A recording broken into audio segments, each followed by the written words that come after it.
In this video, I'm going to show you how to enable or disable Safari web browser app on your iPhone. That is quite simple and easy to do, so let's begin.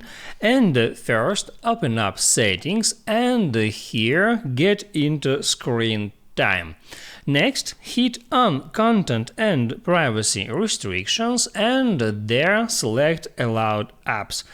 Here at that list you can find Safari. Now it's enabled. That means that Safari web browser is now available on my device, so it actually turned on, but I can in any time hit on that switcher to toggle it off.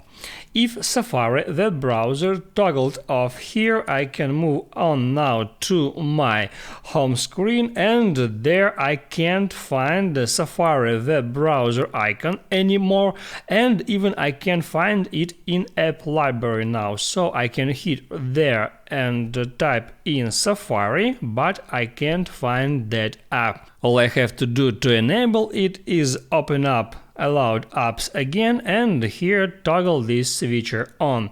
Now I can move on to my home screen again and there I can find Safari app, not here but at app library. I can start typing Safari and then I can hold down that icon and move it back to my home screen and then hit done.